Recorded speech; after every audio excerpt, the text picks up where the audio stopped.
Assalamualaikum warahmatullahi wabarakatuh. Apa kabarnya teman-teman? Semoga baik-baik aja ya. Selamat datang di channel LKS. Kali ini saya akan bercerita tentang alur cerita film. Filmnya berjudul Cruel Intention tahun 1999. Seperti apa jalan ceritanya? Sok atuh mangalala juan kusia.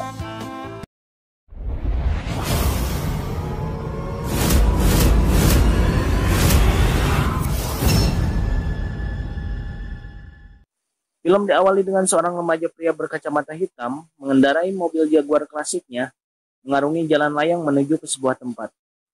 Terlihat di kursi penumpang mobilnya tergeletak sebuah jurnal bersampul kulit. Scene berpindah ke remaja pria tersebut yang sedang berbaring di sebuah ruangan di sebuah tempat konsultasi psikologi. Nama remaja pria ini Sebastian. Diketahui Sebastian sedang melakukan pengobatan rutinitasnya untuk mengobati keinginan seksualnya yang tinggi dan berlebihan. Mengingat dia yang masih duduk di sekolah menengah, tentunya penyakitnya ini sesuatu yang sangat buruk. Dokter wanita yang mengobatinya bernama Dr. Regina.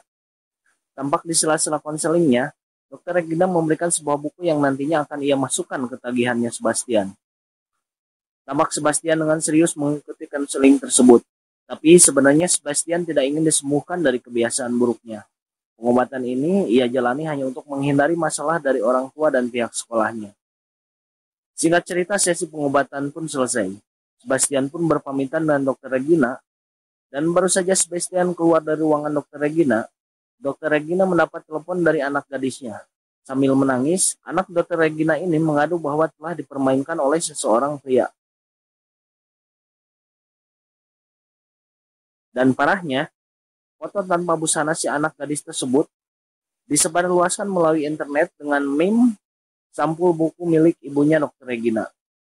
Dan yang mempermainkan, memfoto dan menyebarluaskan foto tanpa busana anak gadis tersebut tidak lain adalah Sebastian. Sebastian si fuckboy kelas kakap. Terlihat Sebastian sambil melenggang pergi membuang buku pemberian Dr. Regina. Dan Dr. Regina yang mengejarnya hanya bisa berteriak di lantai 2 yang terlihat langsung diamankan oleh pihak keamanan setempat. Sebelum pergi dari tempat tersebut, Sebastian dengan mudahnya mendapatkan gadis yang lainnya, hanya dengan mengajak dia untuk makan siang.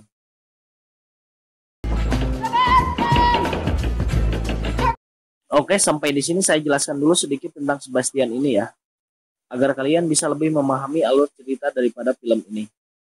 Sebastian adalah anak tunggal dari seorang pria pengusaha kaya raya. Dia tinggal berdua dengan adik tiri perempuannya di sebuah mansion besar. Nama adik tirinya adalah Catherine. Catherine ini juga seorang anak tunggal dari wanita pengusaha yang juga tidak kalah kaya rayanya dengan ayah Sebastian. Dan dikarenakan baik ayah maupun ibu Catherine sibuk dengan pekerjaannya, mereka lebih sering bepergian ke luar negeri daripada berada di rumah. Maka dari itu, Sebastian dan Catherine tidak mendapat perhatian sama sekali dari orang tua mereka masing-masing.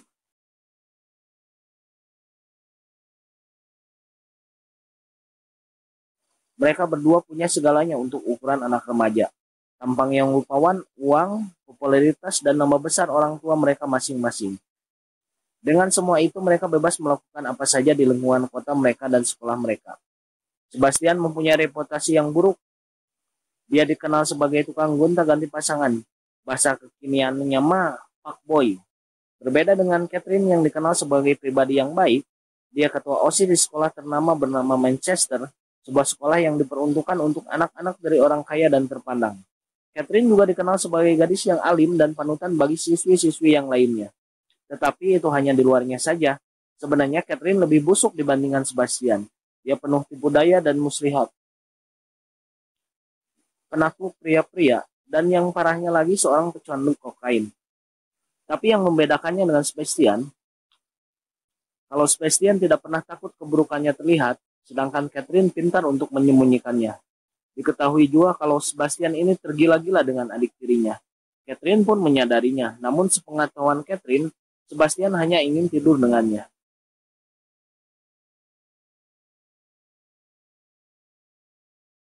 Dan Catherine menggunakan hasrat Sebastian ini sebagai alat untuk memperbudak Sebastian. Oke, kita lanjut ke jalan ceritanya. Sebastian sudah tiba di rumahnya. Terlihat Catherine sedang menerima tamu. Tamunya seorang gadis siswi tahun ajaran baru bernama Cecil, beserta ibunya. Ibunya berniat meminta tolong kepada Catherine untuk menjadi mentor dan berharap Catherine ini bisa jadi panutan untuk anaknya Cecil. Tapi percakapan mereka terganggu oleh kedatangan Sebastian yang langsung menggoda Cecil. Cecil dan ibunya pun berpamitan. Sebastian dan Catherine lalu berbincang. Diketahui lewat percakapan mereka bahwa Catherine mengatur agar keluarga Cecil menitipkan anaknya di bawah ajaran Catherine. Catherine berniat merusak Cecil dengan meminta bantuan kepada Sebastian, dikarenakan Catherine sakit hati dengan Reno, seorang pria yang pernah dikencaninya dan mencapakannya. Lalu apa hubungannya dengan Cecil? Nah, si Cecil ini pacar barunya Bang Reno. Tapi Sebastian menolak permintaan Catherine. Dia merasa itu terlalu mudah dan percakapan pun berganti topik.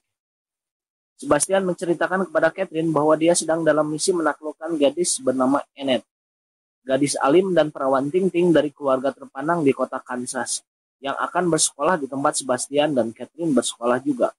Dikarenakan si Annette ini mengikuti ayahnya yang dipindah tugaskan menjadi kepala sekolah di sekolah Sebastian dan Catherine, dan diketahui kalau Annette sudah mempunyai pacar yang bernama Trevor. Bagi Sebastian, jika ia berhasil menaklukkan anak gadis kepala sekolah yang baru ini, reputasinya akan semakin tinggi lagi sebagai fuckboy. Terlebih rencana Sebastian ini akan sedikit terbantu dikarenakan Annette diketahui menginap di tempat bibi Sebastian, dikarenakan keluarga Annette belum sepenuhnya pindah ke New York. Namun Catherine meremehkannya dan Sebastian pun mengajak Catherine untuk bertaruh, dan Catherine mengiyakannya. Jika Sebastian sukses dalam misinya merusak Annette, maka Catherine akan memberikan apa yang selama ini Sebastian inginkan, yaitu kesempatan untuk mantap-mantap dengan Catherine adik tirinya.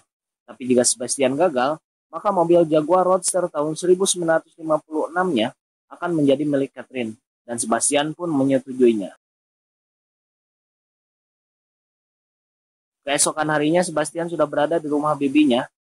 Dia terlihat sedang berlatih menembak. Lewat mansion dan taman yang diperlihatkan di scene, kita bisa tahu kalau bibi Sebastian juga merupakan orang yang kaya raya dan juga terpandang di kota ini.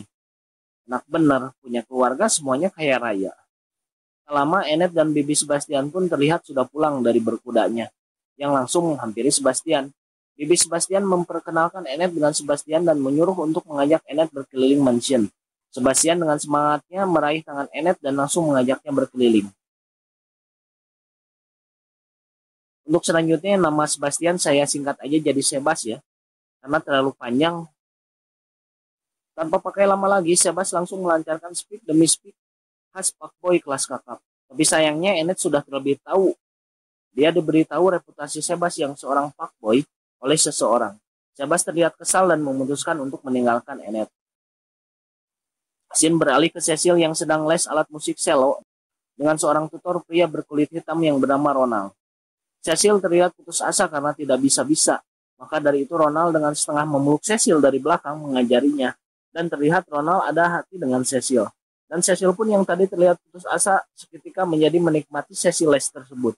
Tapi sayangnya, momen kenikmatan tersebut terganggu oleh Catherine yang sengaja menjatuhkan sebuah barang di etalase hias di ruangan tersebut. Ternyata Catherine sudah lama berada di sana dan melihat apa yang terjadi di sana. Ronald pun pamit pulang karena sesi mengajarnya selesai.